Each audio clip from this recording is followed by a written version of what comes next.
మొన్న జరిగినటువంటి ఒక సంఘటనతో చిత్తూరు మొత్తం ఉలిక్కి పడింది. అదే మన టీడీపీ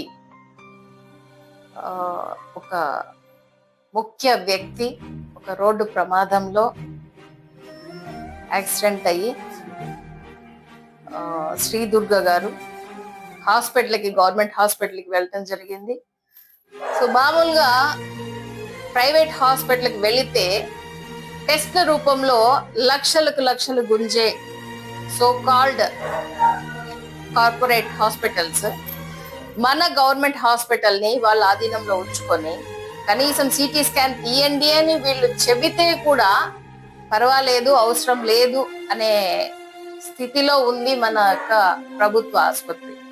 సో ఈ హాస్పిటల్ గురించి చాలా సార్లు చాలా కథనాలు మనం రెగ్యులర్ గా చూస్తూ ఉన్నాము. సో ఇప్పుడు ఆ తరుణం రానే వచ్చింది. అపోలో వద్దు, మన గవర్నమెంట్ హాస్పిటల్ మనకు కావాలి అనేది ఒక స్టాండ్ తీసుకొని ప్రజల దగ్గరికి సంతకాల సేకరణ కోసం రావడం అనేది జరిగింది. సో వీరికి జరిగిన ఈ అన్యాయము ఎలాగూ ఎవరు తీర్చలేనిది, పూడ్చలేనిది. సో వారు ముందుకు వచ్చి షణ్ముగం గారు మొదటి సంతకం నేనే చేస్తాను, మీరు ప్రజల దగ్గర సేకరించే సంతకాలలో మొదటి సంతకం నాదే ఉంటుంది, అపోలో హాస్పిటల్ మాకు వద్దు. ఎందుకంటే ఎంతో మంది ప్రాణాలు పోగొట్టుకున్నారు. ఇది రెఫర్ హాస్పిటల్ గా కూడా ఒక ముద్ర వేయబడింది. దీని గురించి చాలా డిబేట్స్ జరిగాయి, చాలా పేపర్ క్లిప్పింగ్స్ ఉన్నాయి, వీడియోస్ ఉన్నాయి. అంతెందుకండి, ఇన్ఫ్రాస్ట్రక్చర్ కూడా మొత్తం దెబ్బతినిపోతుంది. రేపు వాళ్ళు అపోలో బిల్డ్ చేసుకున్న తర్వాత వాళ్ళు వెళ్ళిపోతారు. మన ప్రజలకి, పేద ప్రజలకి మిగిలేది ఏంటి? పాడుపడ్డ బిల్డింగ్ లా. ఒక్క డాక్టర్ అయినా సరిగ్గా ఉన్నారా అండి? ఉన్న గవర్నమెంట్ డాక్టర్స్ అందరినీ ఎక్కడికో పంపించేస్తారు, వీళ్ళు ఆక్యుపై చేసుకొని ఉంటారు. సక్రమంగా ఒక్క డిపార్ట్మెంట్ కి డాక్టర్స్ లేరు.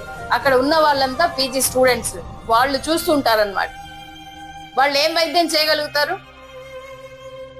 ఇది వరకే ఒక స్టమక్ అప్సెట్, దీనిలో స్టమక్ పాయిజన్ అయిందని చెప్పి, ఫుడ్ పాయిజన్ అయిందని చెప్పి కొంతమందిని ఒక ఎంఆర్ఓ తీసుకొని వస్తే కూడా ఒక్క డాక్టర్ కి దిక్కు లేకుండా పోయింది గవర్నమెంట్ హాస్పిటల్లో.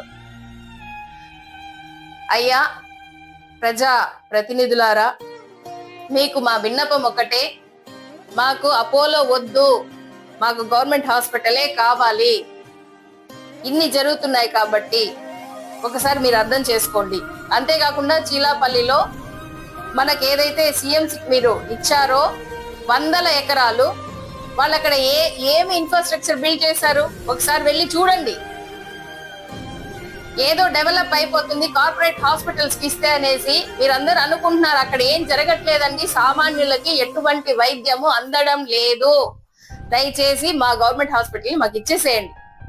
గవర్నమెంట్ హాస్పిటల్ బోర్డు కూడా మాయమైపోయింది. అపోలో బోర్డు బానే ఉంది, ఇన్ఫ్రాస్ట్రక్చర్ లేదు, డాక్టర్స్ లేరు, ఏమీ లేదు. కాబట్టి దయచేసి సీఎం దృష్టికి ఈ విషయాన్ని తీసుకెళ్లి మా గవర్నమెంట్ హాస్పిటల్ ని మాకు ఇవ్వడానికి సంతకాల సేకరణ మొదలయ్యింది. మొదటి సంతకం షణ్ముగం గారే చేస్తున్నారు.